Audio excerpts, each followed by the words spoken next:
izanik, gogorazten dizuegu liburutegian zaudeten bitartean nahitaezkoa dela maskara erabiltzea. Ekitaldia amaitzen denean, ez altxatu aulkietatik, harik eta gure langileek alan esan arte. Izan ezazue pazientzia mesedez. Halaber, sakelako telefonoak itzaltzeko eskatzen dizuegu. Eskerrik asko. Buenas tardes. Teniendo en cuenta las instrucciones de las autoridades sanitarias, les recordamos que mientras se encuentren dentro de la biblioteca es obligatorio el uso de la mascarilla. Una vez finalice el evento, por favor, no se levanten de sus butacas hasta que se lo indique nuestro personal. Rogamos paciencia. Asimismo, les recordamos que apaguen sus teléfonos móviles. Muchas gracias. Hola, buenas tardes. Muchísimas gracias por venir.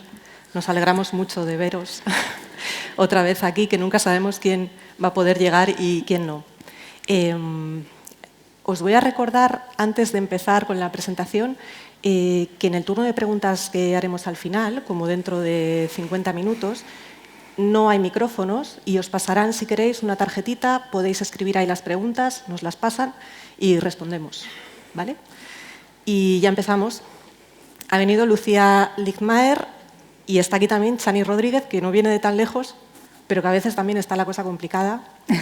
Y son dos periodistas de la misma generación, porque creo que habéis nacido en el mismo año, 1977, sin problemas, ¿no? Se puede decir. Sí, sí. Que a veces... dos periodistas y además dos escritoras. Y las dos tienen ya varios títulos publicados. Chani, el último fue Los últimos románticos, que hace poco también nos anunciaron que se han vendido los derechos para hacer una película. Enhorabuena, eso estaba muy bien. Esto sí, está bien. Y lo último que publicó Lucía, creo que fue Ofendiditos. Así es. En 2019. Y la primera pregunta, ya que el tema de hoy es literatura y poder, la primera pregunta, perdonad, es qué se os viene a la cabeza cuando hablamos de poder, ya no de literatura, y sobre todo con lo que estamos viviendo, ¿no?, en el último año. No sé, ¿oís poder y qué oís? Bueno, arratsaldeon eta eskerrik asko guztioi etortzagatik eta bideoarretari ere, behin berriro bebai, oso garrantzitsua da kulturarekin jarraitzea. Y muchas gracias, Elena, y encantada, Lucía.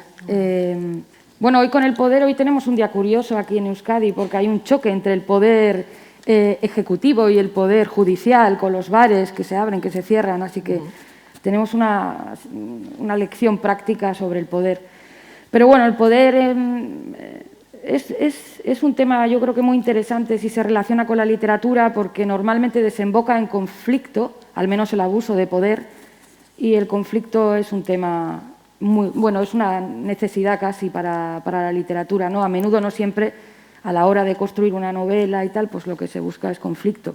Y luego además el poder tiene otra cosa, tiene un par de cosas para mí, voy a ser breve, muy atractivas. Una es que es silencioso normalmente.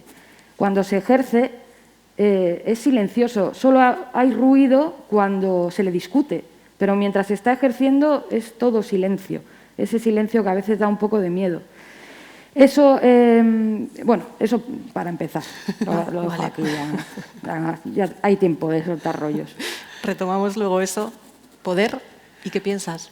Bueno, recojo totalmente lo que dices, porque estamos viviendo momentos muy interesantes, muy terribles con respecto a lo que implica tener el poder, cosas que a mí me obsesionan, que tienen que ver con el espacio público, ¿no? ¿Qué poder tiene la gente de tomar el espacio público, de ejercer sus derechos para vivir de una manera más o menos en libertad?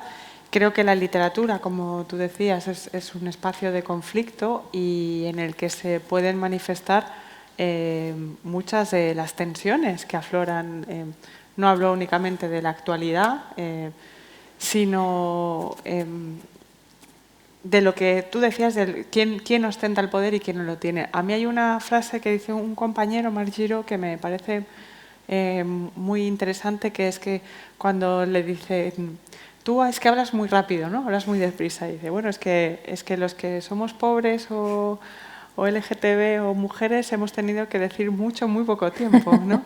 Mientras que la pausa, el poder, como tú decías, el poder es silencioso porque no necesita, se puede tomar el tiempo, ¿no? para decir las cosas cuando las quiere decir y cómo las quiere decir. Y creo que eso apunta un poco hacia dónde vamos, ¿no? ¿Qué poder se puede ejercer desde lo literario, desde el arte, desde también cómo se vislumbra ese poder? ¿Qué voces están? Creo que tiene que ver mucho poder con silencio, como tú decías, qué voces están silenciadas y cuáles no. Y también algo que a mí personalmente me interesa, que es la infraestructura de lo literario también. ¿Quién ostenta el poder en relación a la infraestructura de quién puede escribir y quién no puede escribir, ¿no? Que también es un privilegio. Antes de entrar en lo que es lo literario y el sistema literario, la estructura y quién detenta el poder, yo me preguntaba cuando me dijeron cuál era el tema de hoy, si hay algún espacio o alguna relación en la que el poder no tenga ningún significado o no, alguna relación que esté libre de esa lucha de poder o de tratar de encontrar un equilibrio de poder o de alguien que tiene más poder de otro. O sea, porque solemos pensar que es lo que más se ve, ¿no? Igual el poder económico o el poder político, No, pero está atravesando... Sí, yo creo que no hay ningún espacio que esté libre del poder coercitivo, digamos, ni ninguna relación. Seguramente, felizmente, hay alguna, ¿no? Pero no creo que se pueda sistematizar como esta relación está libre del poder, ¿no? Yo creo que está en todas las partes y además desde hace mucho, o existe el peligro. Y en todos los sitios, por ejemplo, en la cuadrilla vasca, esta institución civil tan laureada por estos lares, hay estructuras de poder, o sea, hay líderes de opinión y es como jerárquico. Entonces, si los líderes de opinión son del Atleti y votan a Bildu o votan al PNV o votan a PSOE, me da igual, pues se va a generar una corriente por la cual, más o menos, aunque haya desacuerdos, pero no se van no van a aflorar de alguna manera. Y eso es una cuadrilla, que se supone que es una cosa lúdica. Bueno, a mí me gusta llamarlo eso institución civil. Como Hacienda cumple una función, pero ya está. Está poco analizada, yo creo, la cuadrilla. Para mí es un gran tema también, ¿eh? Sí, eso no de soy las partidaria. luchas de poder, de quién tiene el rol de líder y el de gracioso, quién no tiene ninguna gracia la cosa. Creo que hay tema de análisis. No sé si tenéis algo parecido en Madrid. Bueno, tú eres de Barcelona. Yo soy catalana y argentina, lo cual es si un doble tema fuerte.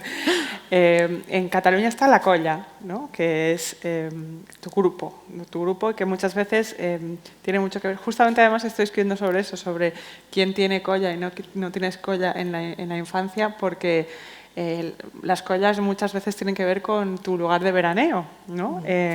Y aquellos que venimos de una emigración, como es la mía, de exilio político, nuestras collas eran formadas por familias también emigrantes, en mi caso argentinas, que formaban otro tipo de familias. Entonces no es antropológicamente similar, pero tiene sus particularidades que también son bastante interesantes. La colla también es lo de los castellers, ¿no? Sí, son como las peñas, sí, castelleras, las collas castelleras, sí. Es grupos, en el fondo viene a ser grupo social, como casi decir clan, ¿no? Es parecido. Sí, claro, sí. tú acabas de comentar que eres argentino-catalana. Sí. Se me ha olvidado comentar al principio, es que me pongo un poco así, un poco nerviosa y quiero entrar rápido con el tema, pero no. Eso es algo que también tenéis en común. Quiero decir, tú has escrito sobre tus orígenes, el origen de tus padres, que eran andaluces, que vinieron aquí. Tú naciste en Llodio y tú naciste en Buenos Aires y tu familia emigró después a Cataluña. Sí. Y también has escrito sobre eso. Así es. Es un buen tema y también está relacionado con el poder, pero es bueno por otras muchas razones, ¿no? La identidad. Sí, la identidad y la emigración, que fíjate si es conflictivo, ¿no? Un tema así, o sea, genera conflictos y no cambia, pasa el tiempo y parece que cada vez que escribimos una página nueva sobre la emigración, se vuelve a inaugurar el cuaderno, ¿no? No se conserva memoria de lo que sucedió ni de por qué emigraron nuestros padres. Es como volver a empezar de nuevo, no sé. Y claro, es un tema que está muy en movimiento, suceden muchas cosas, hay que tratarlo, yo creo, con mucha seriedad, ¿no? Para poder, por fin, a ver si se avanza un poco más en este sentido.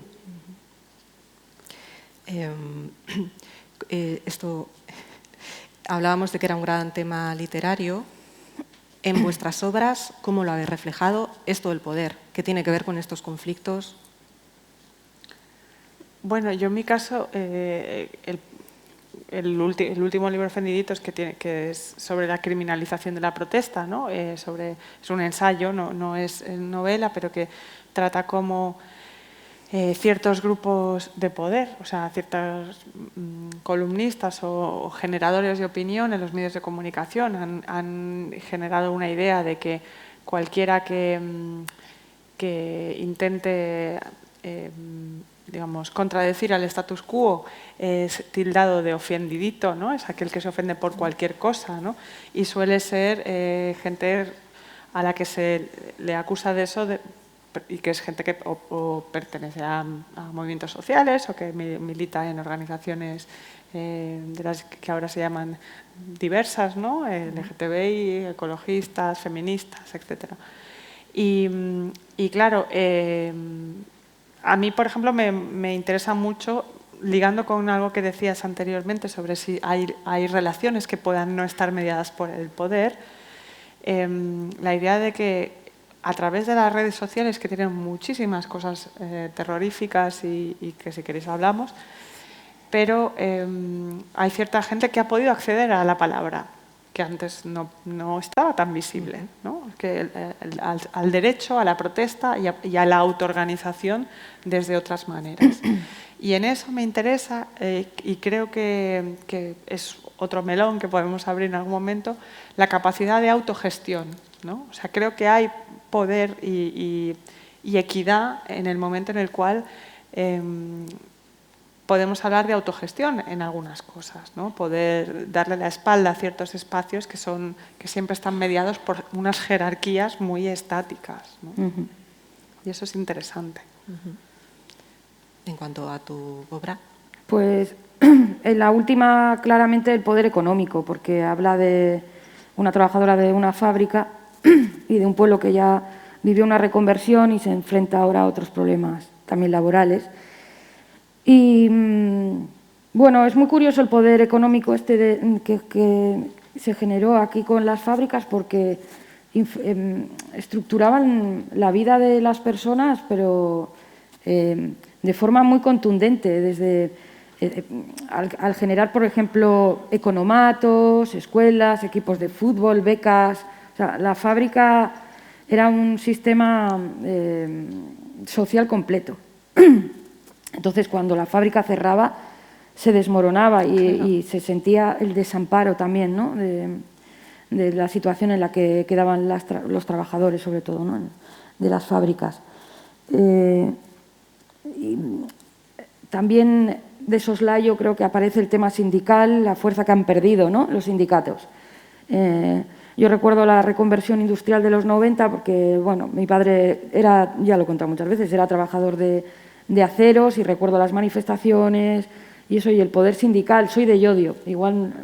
Y ahora en Llodio tenemos otro problema grande con una empresa, Tubacex, una empresa que hasta la pandemia ha tenido unas ganancias, bueno, indiscutibles, con muchos ceros, pero parece que la pandemia no sé, ha terminado con la paciencia de la fábrica, si tenía alguna, porque ya ha anunciado un montón de despidos, ¿no? Y entonces es un momento en el que yo me estoy fijando bastante en cómo se van a articular los sindicatos, la gente trabajadora, porque hemos retrocedido tanto en estas últimas décadas que a ver cómo nos reubicamos para ejercer el poder, ¿no? De nuevo, para ejercer el poder que no debimos nunca perder, yo creo. ¿Hasta qué punto la literatura puede servir para plantear modelos, ¿no? Nuevos modelos de gestión de todo? o de vida, que al final estamos hablando de eso, ¿no? Bueno, no solo de reflejo de lo que ya existe, sino, bueno, sí, propuestas. claro, ojalá, es una idea maravillosa. Yo lo que sí creo es que es en el poder de la palabra, o sea, en el poder de enunciar. Las historias que no están contadas no existen para nadie. Entonces, es muy importante la enunciación. La enunciación de historias, hablo de la ficción, pero también de imaginarios, ¿no? Una vez entrevistando a Gloria Steinem, me lo decía, los movimientos feministas están articulados a través de yo primero enuncio lo que me pasa y eso se convierte, cuando en su pluralidad y en su repetición, se convierte en algo que existe y que físicamente es notable y que puede ser enunciado. Pero para eso primero tiene que haber el poder de tener la seguridad de poder enunciarlo. Y creo que en la ficción sucede lo mismo. O sea, quien primero enuncia abre camino, de alguna manera. ¿Cuál era la pregunta, Elena? Que hasta qué punto la literatura puede tener alguna influencia, ¿no? El poder de cambiar ciertas cosas porque presenta otros modelos o enuncia otras historias. Algo mantendrá, algo tiene que... O sea, yo creo que sí, que la literatura, y no tanto las escritoras o los escritores, sino la literatura sí tiene todavía alguna influencia, porque el otro día me leí el libro de Luis Landero que decía que de todo, ha leído mucho, ¿no? Pero que si le preguntaran, por ejemplo, ha estudiado mucho Adorno, pero que si le preguntaran sobre Adorno apenas podría compartir 3 ideas tópicas, ¿no? Y no podría desarrollar, pero que le ha quedado un bagaje. Y yo creo que eso sí que deja la literatura a las personas que leemos, que es un pozo, unos cuantas imágenes, relámpagos y sobre todo un pozo también que es interesante en estos días en los que hay que tener opinión instantánea y todo va muy rápido, ser lector o lectora porque tienes que invertir tiempo en leer el libro, en entender lo que te estaba diciendo la persona que ha escrito el libro, pensar si estás de acuerdo o no estás de acuerdo. O sea, requiere que el mecanismo intelectual de los lectores se active de una manera diferente, ¿no? Y mientras las personas tengan alguna capacidad de asombro, yo creo que la literatura funcionará.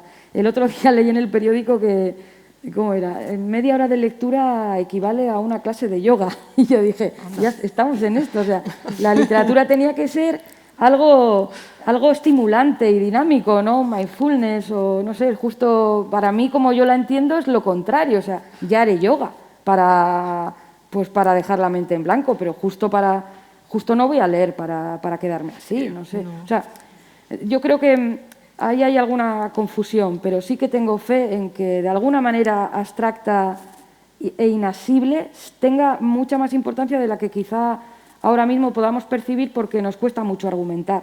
A ver, luego hay algunos casos concretos, por ejemplo, hace 2 o 3 años se ha empezado a hablar mucho de la literatura, o sea, del mundo rural, ¿no? Pues Tierra de Mujeres de María Sánchez, del celebrísimo La España vacía de Sergio del Molino, o el trabajo de Emilio Gancedo, en fin, palabras mayores.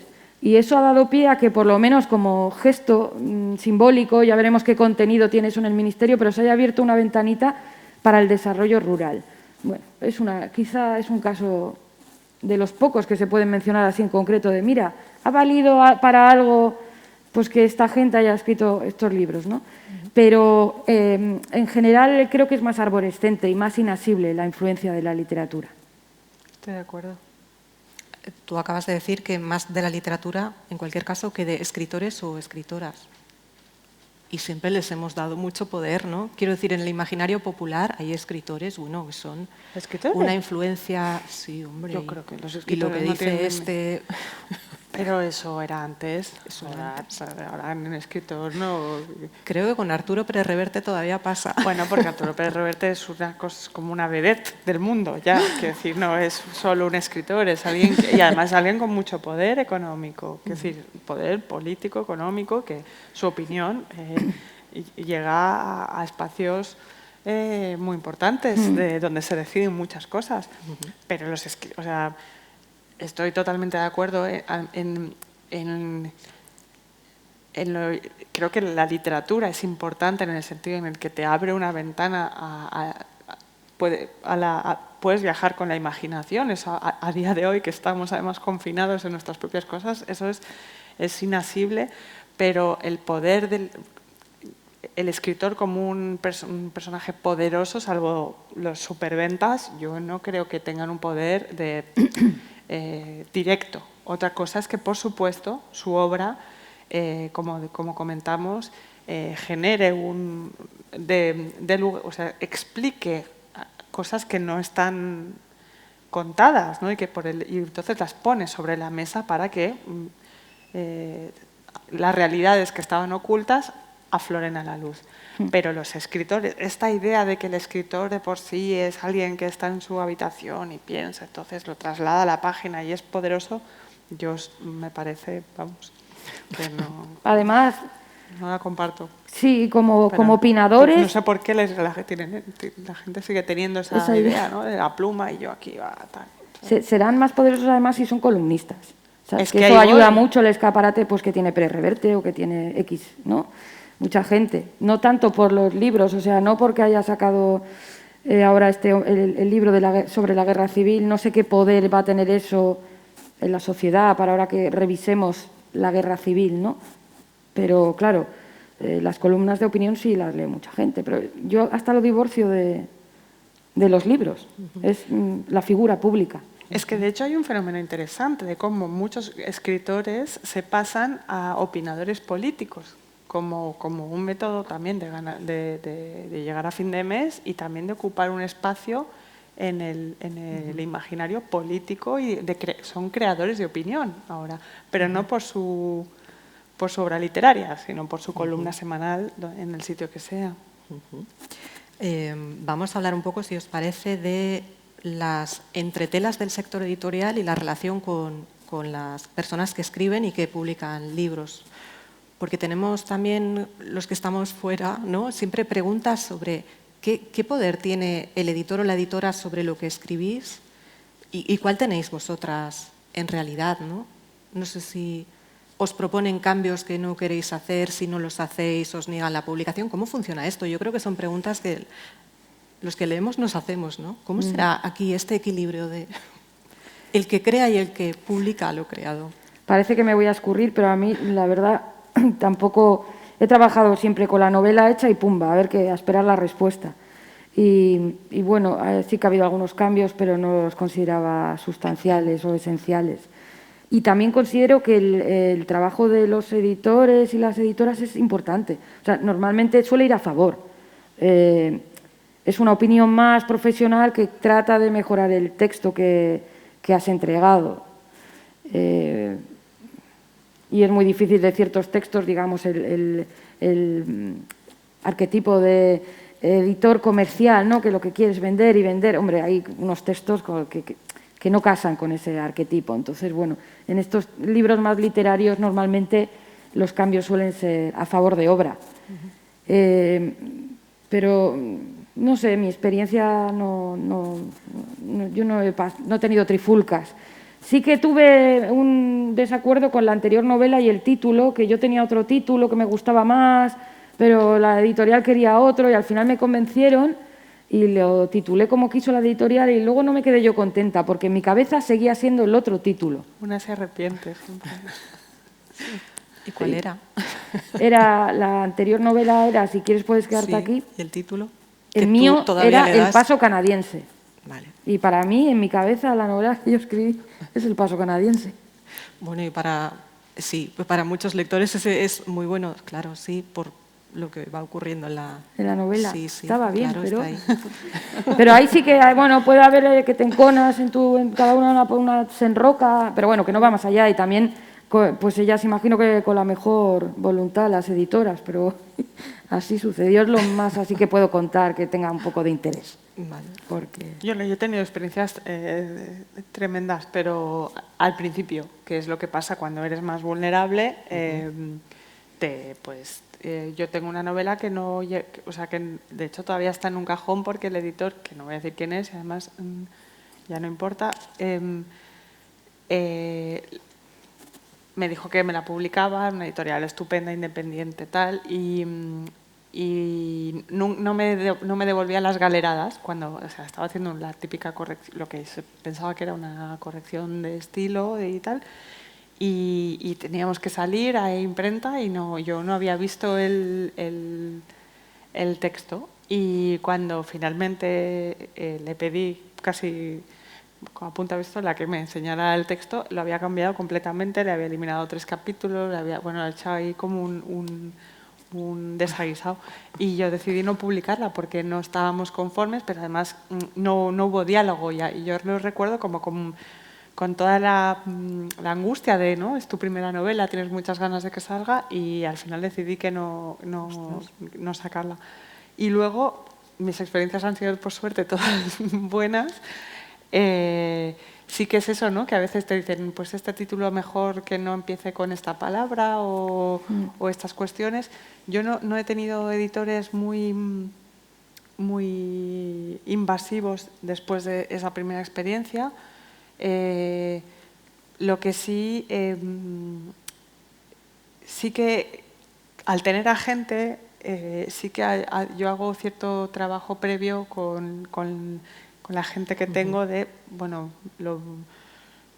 valoro mucho su criterio a la hora de, no total para definir la novela ni mucho menos, pero si me dicen, oye, mira, creo que hay un par de personajes que están desdibujados, pues igual tomo en cuenta ese criterio. Bueno, es que esa primera experiencia que has contado, sí, pues es terrible, ¿no? Claro, sí, para mí si fue quieren terrible. cambios tendrán que decir, porque al final bueno, es tuyo, ¿no? Y tu nombre va a ir ahí y es tu trabajo, ¿no? Sí. No, yo lo pasé fatal, ¿eh? Ha sido algo que a mí me costó mucho. Bueno, ya te digo, la novela ni la acabé no publicando, porque, pero sobre todo por la manera turbia en la que se llevó, porque luego he aprendido que hay maneras mucho más transparentes de hacer las cosas. Tú haces una corrección, te devuelves, claro. El autor siempre tiene la última palabra de, oye, mira, pues esto no lo veo. Pero claro, yo pensaba que todo iba a ser así, dije, Dios mío, esto es insoportable. Pero bueno, nada, ya pasó. Ya pasó. Pero esa novela sigue guardada, dices. Está en un cajón, sí. Hombre, de corrección está el mítico caso este de Chiver, ¿no? Claro. Y el editor este le metía la tijera y cuenta Gordon que Lish, ¿no? se lo mejoró, o sea, que siempre le quitaba un montón y sin la tijera Chiver no sería Chiver. Pero bueno, eso habrá que verlo. Exactamente. Fíjate que el editor me hablaba mucho de ese caso. Yo pensaba, sí, ya, pero eso me lo dices antes. ¿Para qué jeta? Para escudarse. Sí. Claro, habrá que llegar a un acuerdo antes, ¿no? Te voy a hacer mejor. Bueno, vale. Sí, bueno, entonces firmo, pero no después. Madre mía. Con la llegada de las nuevas tecnologías y de la posibilidad de imprimir bajo demanda o autoeditarse o solo en digital, este tipo de historias, muchas personas pensaron que precisamente porque no estaban los filtros de los editores iban a ganar, digamos, en poder sobre la gestión de sus obras, ¿no? En poder de llegar a la gente y bueno, pues de saltarse ciertas barreras, ¿no? Casi como que la gestión iba a ir a su favor. No sé si esto ha sido así o no, porque de la autoedición se habla mucho, de las nuevas tecnologías también, pero ¿cómo lo veis vosotras? Bueno, yo personalmente creo que hay un mundo del cual no se habla en la prensa generalista cultural, que es la novela juvenil o las grandes autoediciones. Hay mucha gente que se autoedita y que gana muchísimo dinero, sobre todo con los libros digitales haciéndolo. Que por supuesto no tienen ningún filtro y que podemos hablar de su valor literario o no, que eso es otra cosa, pero su popularidad es enorme. El caso de 50 sombras de Grey viene de ahí, precisamente, ¿no? De alguien que sigue una saga por su propio pie. Luego hay muchísimos autores juveniles que la edición que les hacen en las editoriales es prácticamente nula, que escriben muy rápido, publican muy rápido y venden en España, venden cientos de miles de ejemplares, pero no salen en la prensa seria porque no es literatura seria. Entonces sí creo que hay gente que ha tomado el poder de lo que escribe y que cambia un poco las reglas del juego de lo que ellos hacen. Lo que pasa es que no es algo que trascienda lo que consideramos literatura seria, pero sí que han cambiado ciertas cosas, por supuesto. Estoy de acuerdo, y es verdad lo de y se hacen maravillas en literatura infantil. Bueno, la infantil sí se edita igual más y además con mimo, pero literatura juvenil es verdad que se queda injustamente arrinconadilla. A ver, este tema de la autoedición yo también veo que van a acabar pagando justos por pecadores, porque como todo el mundo quiere publicar y se puede publicar, pues es muy difícil luego localizar el buen libro autoeditado.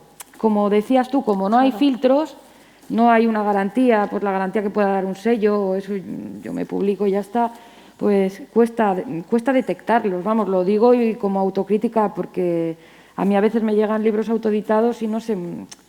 pues no sé a qué atenerme con esos libros. El otro día un escritor de mi pueblo, Amado Gómez Ugarte, dijo que tenían que vacunar a los escritores porque era el gremio más numeroso, porque es casi abarca el 90% de la población y así acabaríamos con el problema. Ya, pero, no sé, y luego tiene otra cosa, es muy accesible por Internet a cualquier persona que esté interesada en ti. Pero ¿cómo te vas a conocer? Precisamente por lo que estaba diciendo antes.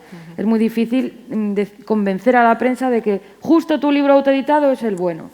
Y luego, si no es por Internet, en el mundo literario está la figura del distribuidor, que pinta mucho y se lleva una buena parte del pastel. Hacen un trabajo también, claro, que es poner el libro en las librerías. Y luego están también las librerías. O sea, es como un engranaje el mundo del libro que yo creo que ahí la autoedición lo cercena un poco al comienzo, ¿no?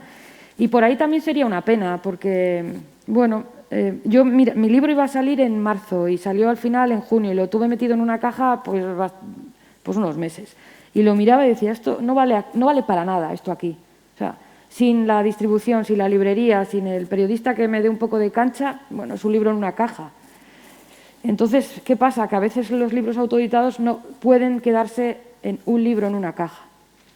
Yo animo a la gente a que intente publicar en editoriales, la verdad, honestamente.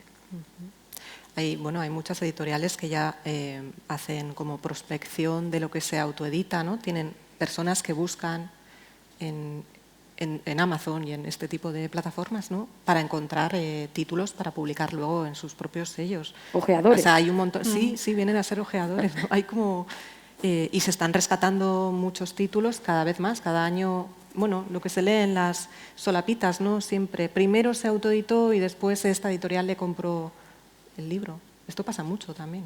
Pues yo no tenía ni idea, me parece fascinante, la verdad. Yo tampoco sabía lo de los ojeadores. Esta mañana he entrevistado a Laura Ferrero y su primer libro ella lo autoeditó. Y en otro tipo de género, en otro género literario, hace poco publicaron a una mujer de Donostia, Maite Ochotorena, en Planeta, o sea, como que es ya lo más para asegurarte que vendes, ¿no? Un thriller también que ella se había autoeditado en su momento, claro, ¿no? Y que ella vendía puerta a puerta prácticamente con su carrito y dices, joder, menudas historias hay por ahí y todo lo que desconocemos. Es verdad que tú decías que si no entran en los medios tradicionales, si no hay noticia de eso, parece que no existe. Sí, pero luego pasa lo contrario, que es que son burbujas. Es decir, se puede hablar mucho de un libro. La carrera de un libro, se publican tantos libros en España que la vida media de un libro en una librería es entre 2 y 3 semanas, ¿no? Porque llegan muchas más.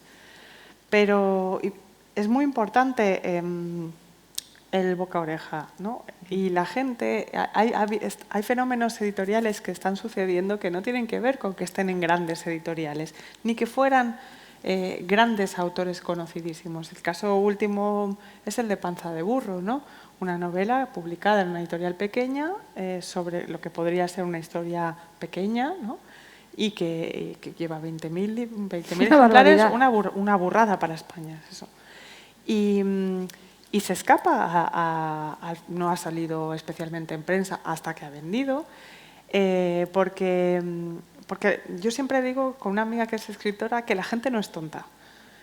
La gente no es tonta. Tú le puedes colar un mal libro una vez, que salga en toda la prensa y que abra la portada de Cultura, etcétera. Pero no se la puedes colar 2 veces, porque ese libro ni lo va a recomendar, ni lo va a mover, ni va a pasar nada con él. Entonces, yo en ese sentido confío mucho en las recomendaciones de libreros, en lo que te dice la gente, en lo que oyes, sobre todo en la recomendación. Sí, ese libro es misteriosísimo y es una cosa muy feliz. Yo lo compraría en junio, por ahí, cuando la desescalada, aquí en la librería Cámara. La garantía que yo tenía era Sabina Urraca, que digo, bueno, pues lo ha editado Sabina, a ver, tampoco, bueno, lo ojeé. Y bueno, como yo también tengo familia canaria y tal, encima, pues no sé, me sentí súper atraída por el libro. Y la portada es muy bonita, es una voz nueva. Es difícil explicar qué conjunto de factores habrán dado al principio, porque luego el libro es muy bueno y es muy recomendable, ya es más el boca a oreja, pero al principio, pues eso, que llegabas por allí y yo por esto y otra persona por lo otro y prendió. Totalmente, totalmente.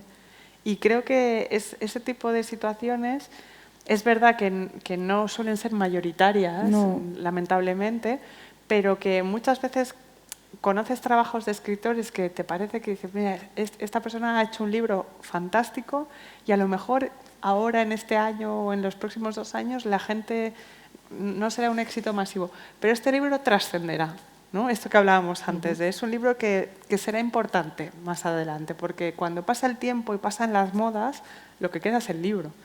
Y a mí eso me parece un hecho esperanzador en general. Sí, aunque es difícil prever los libros que queden. Yo, no sé, alguna vez me he puesto a pensar así, a ver qué se ha publicado en estos últimos 5 años. Y la verdad, no soy capaz de llegar a ninguna conclusión así como demasiado sólida. Puede que sea el otro, puede que me equivoque, puede que nos sorprendamos. Como tampoco yo he leído todo, pues a lo mejor se me han escapado los que luego van a quedar. Eso es lo del canon, ¿no? Es también otro misterio. Lo del canon sí que es poder, ¿no? La estructura ¿no? La jerarquía, el debes leer, lo que no debe faltar. Absolutamente, absolutamente. De hecho, hay cosas que... pero siempre hay una resistencia. Siempre hay una resistencia. Siempre te das cuenta de que hay... Yo, por ejemplo, siempre hablo del caso de Mercè Rodoreda, ¿no? Que es una escritora catalana que escribía en catalán. Yo no entiendo cómo Mercè Rodoreda no es una de las escritoras más famosas del mundo. O sea, es un misterio porque me parece de las escritoras más importantes del siglo XX, pero sí, es traducida, se lee, sigue estando ahí. Está la peli de la Plaza del Diamante. La Plaza del Diamante. La Columeta. ¿No? La Columeta, hay cositas, pero queda, cala. O sea, quien descubre a esa autora la lee y la recomienda. Pero sí que es interesante de lo que decías. Si pensamos en los últimos años, yo no sé qué quedará del canon. Lo que sí podemos analizar es qué tendencias literarias están llevándose a cabo. Hay una revisión de los últimos años de la historia reciente, ¿no? Desde la transición para acá, ¿no? Hay una vocación por lo rural. Vemos qué es lo que gusta leer. Eso está claro. Y lo que gusta escribir. Lo que gusta escribir. Este domingo para mí ha sido un mal domingo porque intento ahora poner en marcha una novela y siempre una pues ansía ser medianamente original. Entonces me desperté y eché un vistazo al Diario Vasco a una entrevista que le hacía el periodista Alberto Moyano a Gonzalo Torné. Y entonces el periodista, porque Gonzalo Torné, yo no tengo Twitter, pero en Twitter debe hacer como encuestas de lo que se lleva a escribir. Entonces entre el periodista y Torné, no sé, escribir sobre lo rural ya mal. Ya ha pasado. Vale. Maternidad, cero, patatero. Nada, para molar ni se te ocurra. No sé qué más temas. Y luego leí a Marías, que ya también decía que los premiados, o sea, como que señalaba otras corrientes. Las que han sido maltratadas, la gente que es de nacionalidades raras. Bueno, aquello era más loco todavía, pero yo decía, bueno, entonces, ¿de qué se puede escribir así que esté bien, ¿no? Que estoy ironizando porque la verdad es que hay que escribir al final pues de lo que te late, ¿no? O te nace, pero esto de los temas, las corrientes, lo que se lleva, lo que no se lleva, quién dice de lo que hay que escribir o de lo que no. A ver, habrá que escribir buenos libros, como siempre. Eso es un horror. Yo acabé fatal el domingo, era a las 10 de la mañana ya estaba hundida. Además que los temas no existen.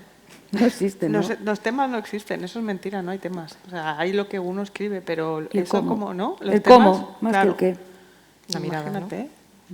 Ahora voy a escribir sobre... Hombre, no, eso no funciona así. Hombre, claro. Maternidad y ciencia ficción para ser original. Maternidad, Claro. gastronomía y nuevo realismo rural. Algo así. Y luego siempre te dicen, ¿de qué va tu libro? Y dices, es que eso no... En una frase, resúmeme tu libro. No, eso no, yo no puedo. Por eso he escrito 200 páginas. Bueno, Es verdad. sois periodistas también, ¿no? Pero es muy claro, es difícil. que una vez que empiezas a hacer la entrevista, Pero es como de en algún momento cae como... Pero es como de publicista, que te diga que dame tu claim de tu libro. Bueno, claro, pero es que tiene mucho de eso, ¿no? Hoy casi todo tiene mucho de eso. Yo Dame el lema de ¿qué hay aquí? A mí ahora que me preguntan de qué estoy escribiendo, estoy respondiendo un poco en plan butaz sobre un hongo. Y ya no me preguntan más. Ya se acaba y dirán, madre mía, esto. ¿A dónde irá con el hongo? Pero ya me he quitado el problema de encima. Te lo voy a copiar un poco. Es un poco verdad, ¿eh? Pero bueno. ¿De qué va esa película? De un coche. Es que tenía que ser todo así. Sí, porque es muy difícil explicar las cosas. Total. Habéis mencionado la prensa y los medios. ¿Cómo son de importantes a la hora de presentar esas otras visiones, esas otras miradas, esos temas, o en el apoyo a las carreras literarias, ¿no? Porque también volvemos a lo que funciona en el imaginario colectivo. Parece que una buena crítica o un crítico de prestigio que te hace una buena crítica puede lanzarte al estrellato y uno que te hace una mala puede hundirte. No sé si esto es así, se vive con ese miedo o no. Yo creo que era más antes así. Tenía más influencia los suplementos de los periódicos. No sé, ahora la gente dice que la mayor prescriptora es la radio. Y la radio la crítica es distinta. Claro, como nos informábamos a través de otras vías, pues es todo caprichoso, ¿eh? Pero da igual, aunque sea un blog, aunque sea... como son opiniones subjetivas, no estamos libres de... Vamos, yo la primera, de debilidades, de amistades, de fobias, filias.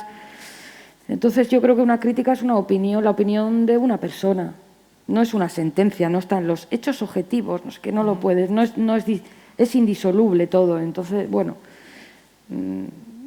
si todos los medios se ponen de acuerdo o cuatro, como ha pasado recientemente, ¿no? Una serie de periodistas, o para ensalzar un libro en concreto y meter ruido y tal, pues supongo que alguna influencia tendrá, pero es que me cuesta mucho determinarla. Y mira, podemos volver a citar el caso de Panza de Burro. Pues no ha sucedido eso. No ha tenido tampoco ese apoyo, ¿no?, de partida.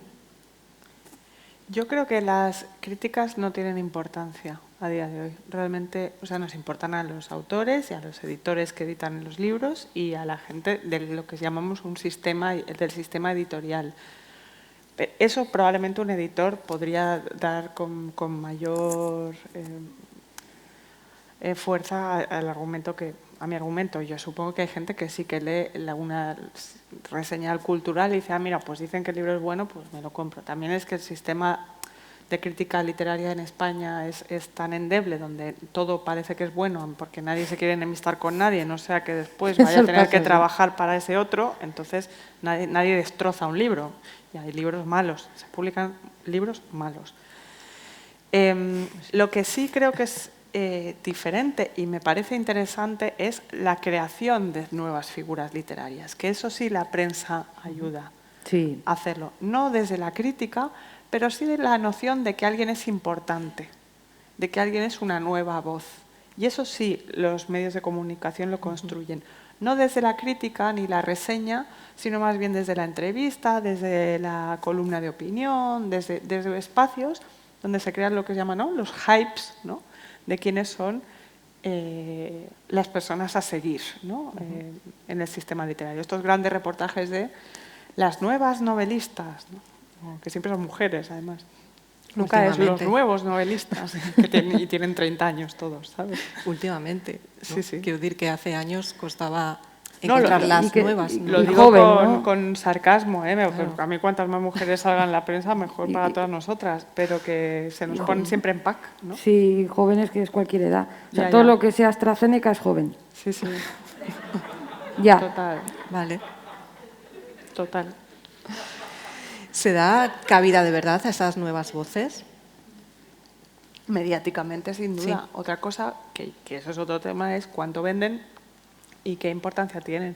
Luego creo que no hemos hablado de Instagram, que es un espacio donde también muchos autores más o menos jóvenes están conectando con su público, ¿no? Hay cierta gente que escribe, que tiene 2 o 3 novelas que no tiene por qué pasar por los medios tradicionales, ni siquiera ir a la radio mucho, sino que ya tienen un público que les compra los libros y que no necesitan de un sistema que está un poco caduco para algunas cosas, creo yo.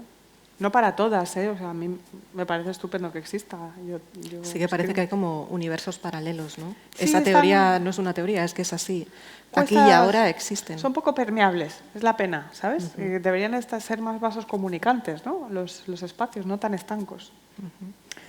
Sí, es curioso lo de la gente de Instagram, ¿eh? Que hayan conseguido abrir sus vías sin depender de los medios. Y eso sí que parece promisorio. Habrá que ver también en qué desemboca, pero hombre, es una libertad para los creadores.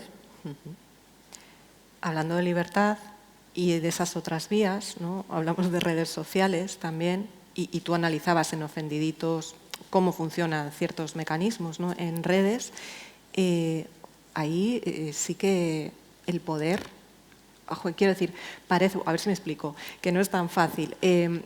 Pareciera que es otra vía para contar cosas, pero los mecanismos de poder que funcionan en este otro universo terminan dando el zasca de todas maneras a esas voces que se levantan, ¿no? o a esas otras maneras de ver la realidad o a esas otras propuestas.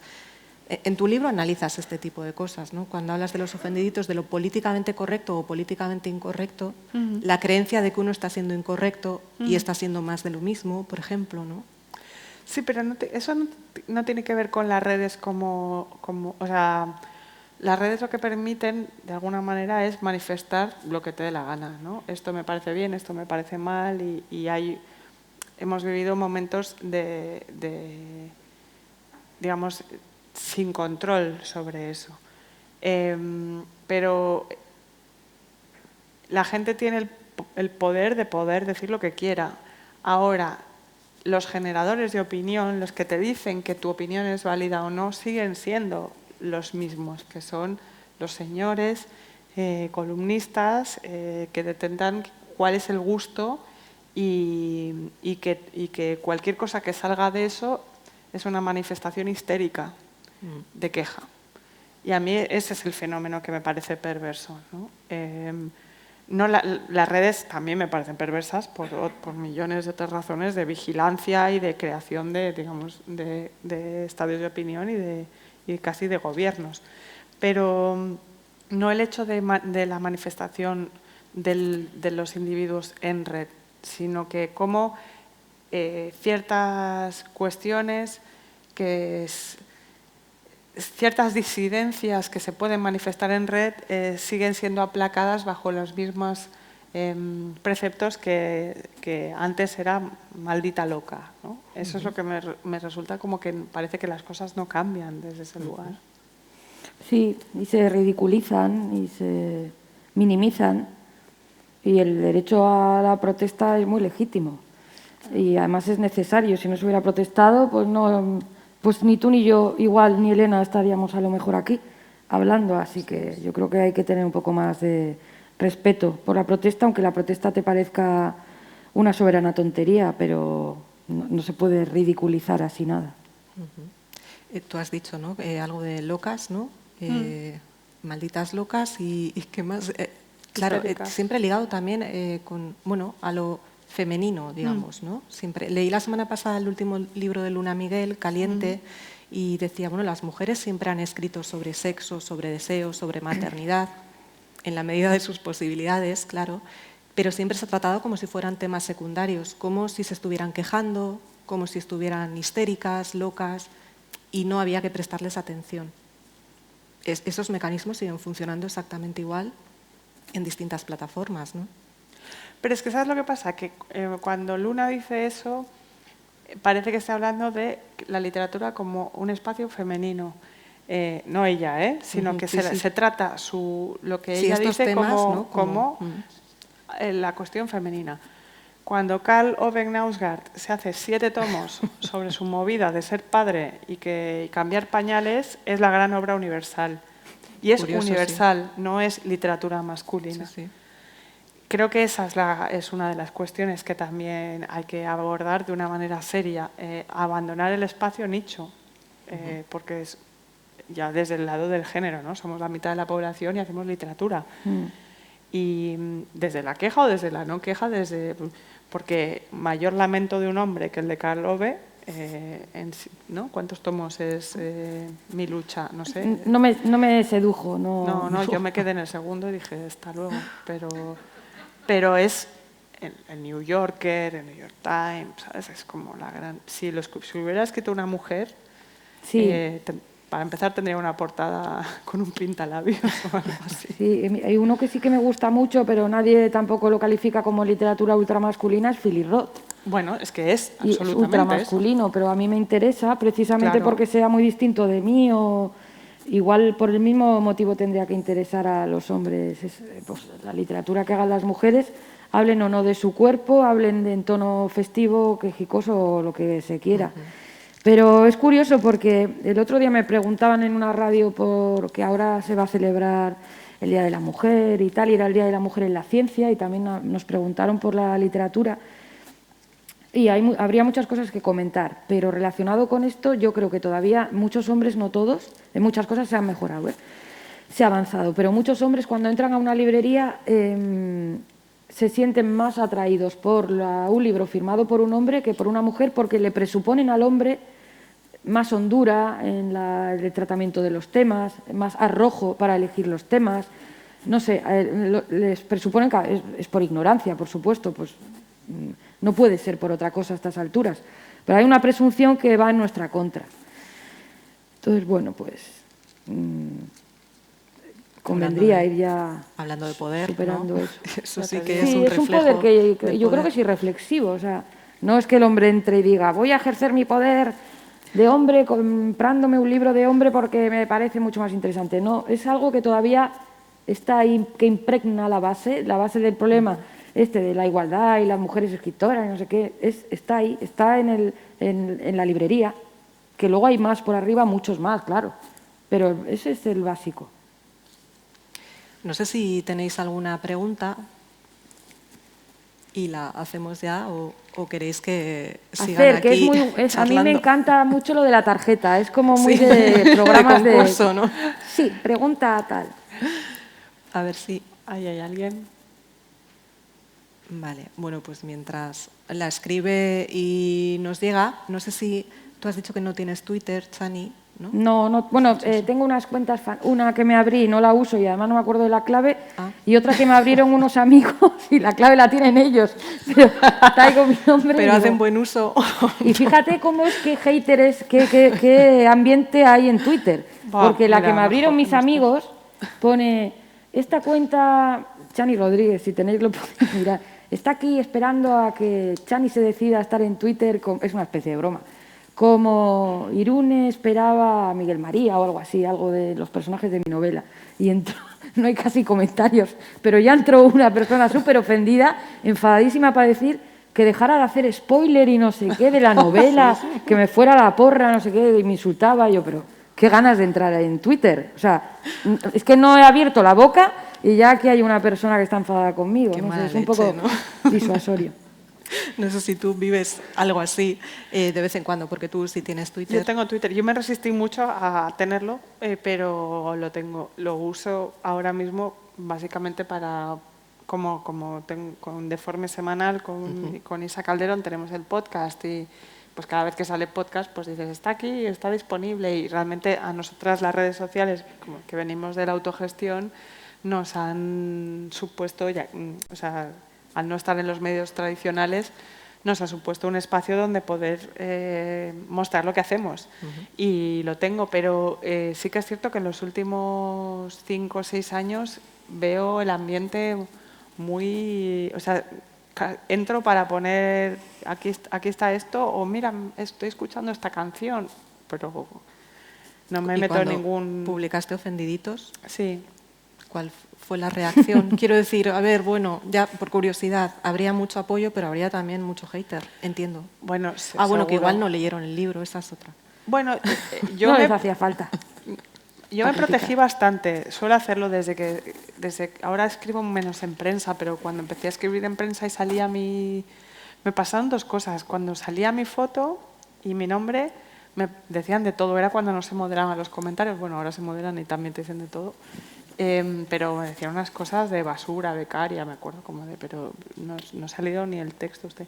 Y en una época que estuve en un periódico donde solo firmaba con la inicial y mi apellido, bajaron absolutamente los insultos, porque claramente eran misóginos. Y cuando salió Ofendiditos, creo que el tío Blanco Hetero, uno de estos youtubers, de estos que son así, dijo algo, pero yo me protegí bastante, estuve un par de semanas sin ver redes y si hubo algo muy terrible no me enteré. Mejor. Porque bastante tiene una ya, ¿sabes? Con la vida. Bueno, el tío Blanco Hetero, no sé si sois fans, pero horror, ¿pero eso qué es? ¿Cómo está permitido? Yo no le leo nada. ¿El Blanco Hetero ese? Sí. Bueno, con ese nombre ya... Sí. Bueno, pues es el que te dice cosas que nadie se ha atrevido a decir nunca. Es como ya, no. Sí. ¿No llevamos viviendo así siglos? Sí, enmascarado, eso sí. Buen día. Es un valiente. A ver, la relación de la literatura con el poder coercitivo. Justificación desde Platón en la República a la disidencia de Solzhenitsyn, que nunca lo he sabido pronunciar, lo siento. Yo solo lo que pregunta más difícil. Claro, pero la pregunta... ¿Hay pregunta? Es que no lleva... Vamos a examen hoy. Claro, quiero decir que si nos ponemos a desde Platón al Gulag y tal, pues no sé. No, pues que viene de viejo, sí, ¿eh? O sea, en eso la persona que lo ha escrito es así y viene incluso, yo creo que antes de la época helénica y de Roma, desde que había tribus habría poder. Y luego, pues se supone que se estableció, se sistematizó con el contrato social en el siglo XVIII, esto se lo digo a esta persona, con Rousseau. Aunque había habido más pensadores que previamente habían teorizado sobre el poder, pero el poder está en la esencia, yo creo, de la organización entre las personas. Yo creo que es así. Sí, yo, por complementar, es que, volviendo al principio, desde la idea de clan, desde la idea de comunidad, existe la noción de poder. No mucho más que añadir. ¿Así bien? ¿O? Es que no sabemos tampoco. Claro, es que no hay una pregunta realmente, entonces no sé muy bien qué se espera de vosotras. Afortunadamente de mí hoy se espera poco. Yo, para quitarle un poco de hierro al asunto, yo veo poder incluso en algunas personas, no todas, que pasean a su perro, cómo le hablan y tratan a su perro. Yo digo, este pobre dueño o dueña lo que quería era dominar a alguien. Esto es lo que yo veo. O sea, el poder es a veces tan tonto como eso, pero dice mucho, ¿no? Necesitamos a veces ejercer el poder sobre otro, ¿no? Y controlar a otro y gestionarle hasta el último aliento a otro. Ya parece una chorrada, pero es que a mí cuando veo ese tipo de comportamientos en la calle digo, ostras, igual deberíamos reflexionar menos sobre el poder económico, el poder tal, y ver cómo lo aplicamos o cómo lo ejercemos en nuestro día a día, ¿no? Con el perro o con el vecino o con nuestros hijos, no sé. Sí, el carácter despótico, ¿no? Es como que se puede reflejar en cualquier momento. Y con toda la gente que te relacionas al cabo del día, si tienes el carácter así, si es tu carácter, pues va a ser en las pequeñas cosas también. Del poder, mira, antes cuando he dicho que iba a decir 2 cosas al principio, he dicho solo una, el del poder y la literatura. Y la otra que no quería que se me olvidara porque me fascina mucho, desde el plano literario, es el poder cuando se deja de ostentar. O sea, el espectáculo bochornoso que ofrecen los poderosos cuando dejan de detentar el poder. Eso es súper literario. Totalmente. Y es fascinante. ¿No? Y es fascinante, sí, eso da para muchas novelas. Yo, de todas maneras, creo que cuando nos estamos centrando en la idea de poder como fuerza visible, cuando para mí quizás una de las cosas que más me obsesiona es la idea de la sugestión, o sea, el poder como algo que tú consideras inherente a nuestra naturaleza, ¿no?, de vida. Yo, ahora que estoy acabando el libro, y me obsesiona la idea del amor en relación a las mujeres como una fuerza de poder que hace que puedas hacer cualquier cosa, por la idea de que alguien te ame, ¿no? O sea, la construcción de la idea de amor como un espacio que es una trampa, especialmente para las mujeres, por cómo están construidas las mujeres. Entonces, la idea de enamoramiento y de amor, tú logras lo que quieras con eso.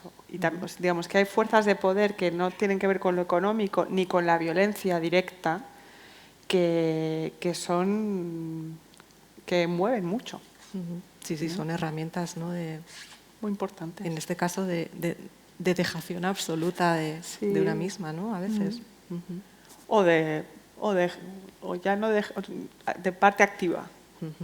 Sí. Me parece interesante. ¿Estás escribiendo sobre eso? Eso. Sobre un hongo que se enamora. Las collas también está muy bien. Yo creo que, sobre todo, si no sabes lo que significa la palabra, lo bordas.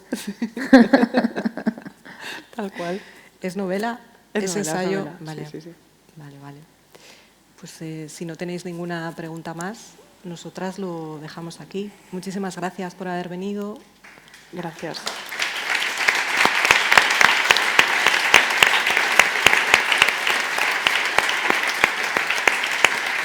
Mesedez itxaron ezer